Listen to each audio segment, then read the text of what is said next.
vers la reconfiguration de l'environnement politique en RDC, je dirais l'environnement gouvernemental en République démocratique du Congo. Madame, Messieurs, la semaine a été très mouvementée par l'adresse du chef de l'État à la nation. Les grandes annonces, nous allons bien sûr les décortiquer au cours de cette émission. Nous recevons à cet effet Elvis Bolungu. Il est cadre du Cap pour le changement. Merci d'être là. Merci. Vous ferez face à Jonathan Elo, président du mouvement Congo. Merci d'être là. Debout Congo. C'est Debout Congolais avec K.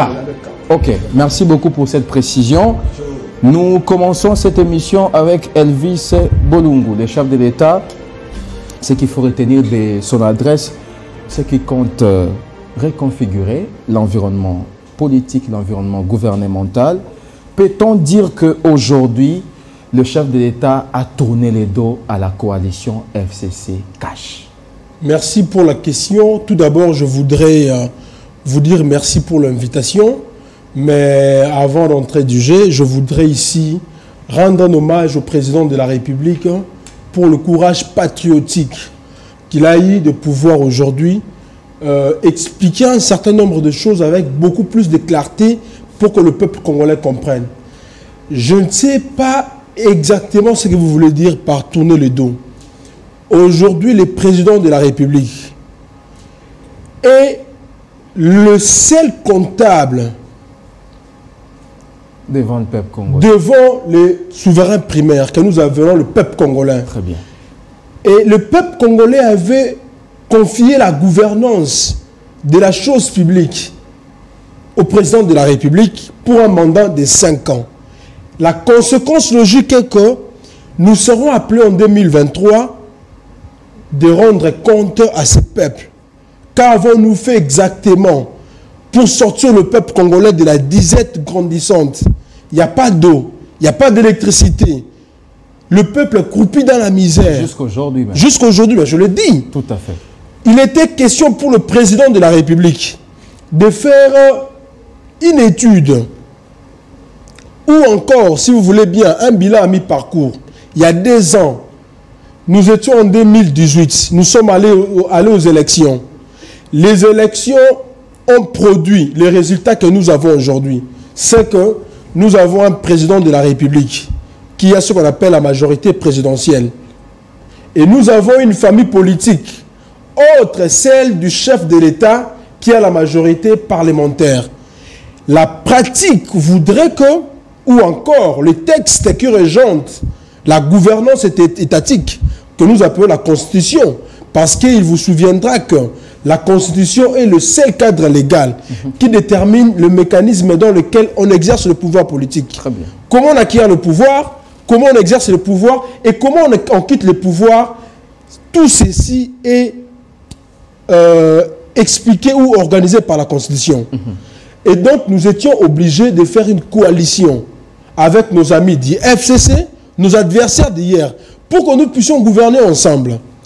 Mais 2 ans après, bien d'événements se sont succédés et ces événements-là nous ont permis aujourd'hui de se rendre compte que nous risquons de ne pas réussir. Il va falloir que nous puissions entrevoir l'avenir autrement. C'est ce que le chef de l'État a voulu dire. Il faut refonder au fait l'ordre politique. Ça voudrait dire quoi? Nous sommes cheminés avec les amis du FCC.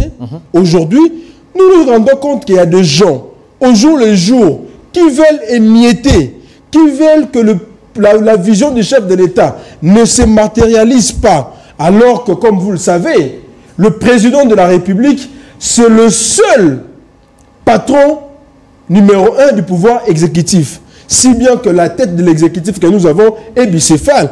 C'est-à-dire qu'elle partage avec le Premier ministre, qui est le coordonnateur du gouvernement. Très bien. Mais malheureusement, nous sommes en face des gens qui ont du mal à exécuter la vision du chef de l'État. Et donc, par conséquent, le président de la République ne peut pas transiger. Au jour d'aujourd'hui, il n'y a aucun accord politique qui peut s'avérer au-dessus des intérêts de la population. Au nom de l'intérêt général, le chef de l'État, son Excellence Félix-Antoine Tshisekedi, a lancé un appel patriotique à tous les Congolais, au-delà des clivages politiques. nous avons quelque chose de commun, quelque chose de fondamental. Et ce qui nous reste d'ailleurs, c'est la patrie, la République. Et donc, c'est un appel que le chef de l'État a lancé à tous les Congolais épris de paix et de justice, de pouvoir se mettre autour de table pour que nous puissions voir de quelle manière nous allons entrevoir la gouvernance étatique, ou comment nous allons orienter l'action gouvernementale autrement. Et donc, l'avènement d'un état de droit, une justice distributive, merci beaucoup, la paix, la souveraineté, ce sont là les fondamentaux qui font en sorte que le chef de l'État ne puisse pas permettre à un allié de pouvoir le bafouer. Je reviens vers vous. Alors, Jonathan Hello, président du mouvement Debout Congolais. Elvis Bolungo vient tout à l'heure de faire un bilan de la coalition FCC Cash. C'est qu'a fait d'ailleurs le chef de l'État lors de son discours. Vous, comment vous avez, ou vous entrevoyez la coalition FCC Cash? D'abord 2 ans après et dans le reste des jours qui viendront. Je pense que la coalition qu'on appelle la coalition FCC Cash, mais qui n'a jamais trouvé son nom, parce que étant la seule plateforme au monde qui n'a ni règlement, ni statut, ni siège, ni animateur dûment désigné. C'est quand même un fantôme dans la vie politique congolaise. C'est ce qu'on appelle le FCC Cash. C'est un fantôme contre qui nous devons nous battre chaque jour.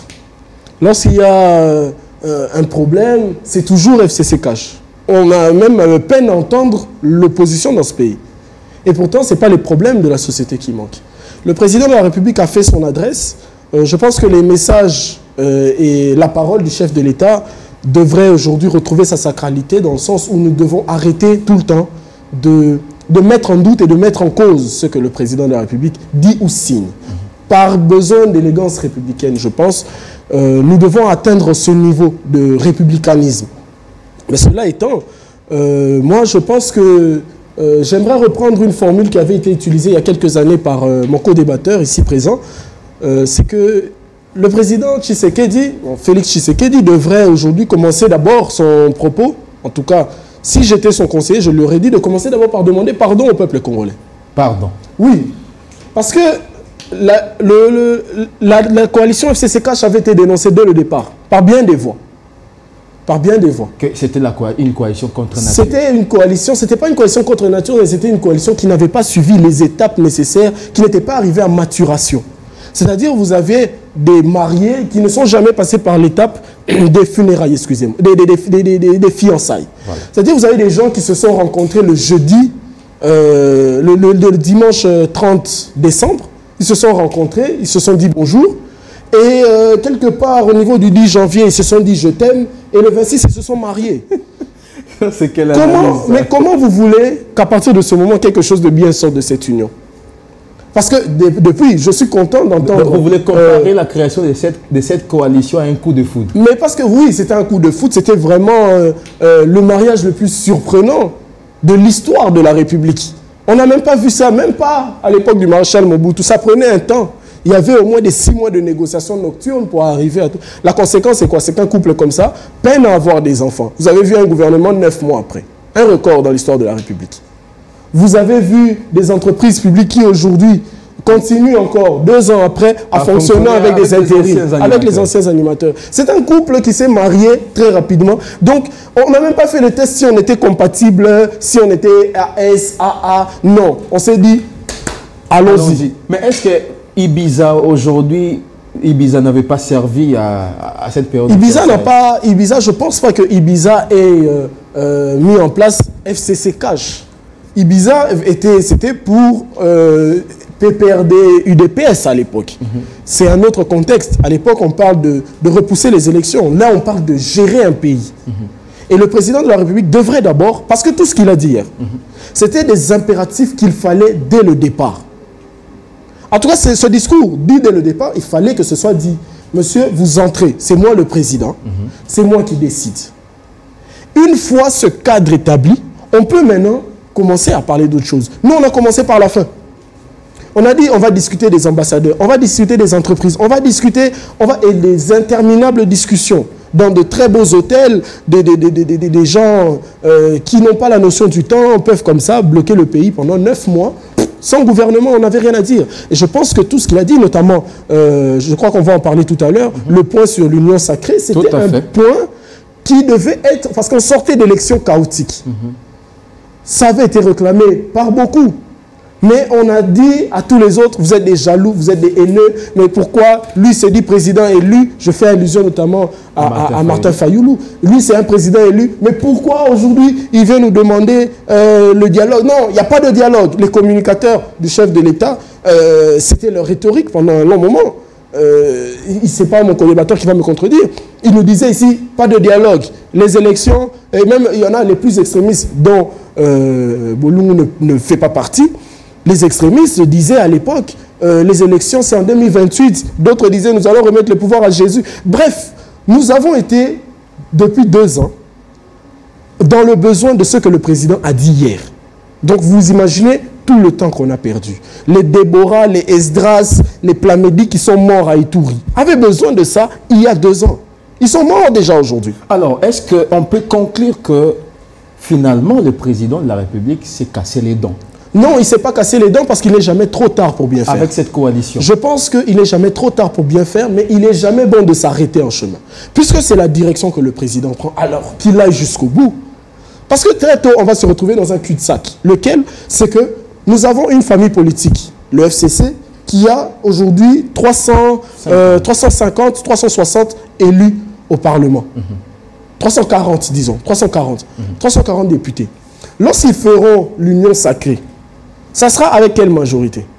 Est-ce que le FCC sera partie prenante à une discussion qui va lui donner, non pas la primature, mais la vice-primature? Et puis quand ces gens-là vont aller au Parlement, qui va les investir? Une nouvelle majorité, elle viendra d'où?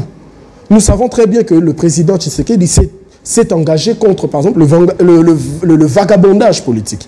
Est-ce qu'on va avoir le courage de dire à des élus qui ont été élus sous la bannière PPRD, quittez le PPRD en ayant votre mandat, venez vous allier UDPS pour venir voter la majorité? Donc si je vous comprends bien, selon le mouvement Congo, le chef de l'État n'a pas apaisé la crise. La crise va exister même après les... Non, apaiser, oui. Mais crise, quelle crise il y a? La crise, c'est les Congolais qui n'ont pas de courant. La crise, c'est les Congolais qui ont leur taux de dollar à 2000. C'est ça la crise. Le reste là, c'est des bisbilles entre partenaires. C'est un mariage où ils se sont rencontrés totalement. Vous savez, avant que je ne me marie, il y avait une formation qu'on suivait avec mon épouse et tout. Et on nous disait avant, on dit un couple, ça se bat en privé et ça montre le meilleur visage à l'extérieur. Mais FCC cache. C'est tout l'inverse. C'est qu'en privé, ils sont là en train de se faire des calimous, à Mouela, un peu partout dans les hôtels du monde et tout. Mais en public, ils se battent. Aujourd'hui, je suis surpris d'entendre dire que FCC cache, il y avait coalition. Moi, j'ai toujours su que non. Parce que tous les gens venaient nous rabâcher sur ce plateau. On nous disait qu'il n'y avait pas, c'était pas le même camp. Donc, je pense, pour terminer, je pense que le président de la République a pris les décisions qui s'imposent parce qu'il faut sauver la République.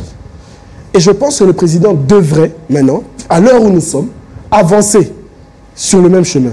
Merci. Que ce ne soit pas encore un pétard mouillé, qu'on ne vienne pas nous faire encore un discours, on va annoncer un autre discours pour nous dire... Oui, il a promis de revenir, mais qu'il ne vienne pas pour nous dire, quand je viendrai, je suis venu maintenant pour vous dire que c'est bientôt que je vais parler.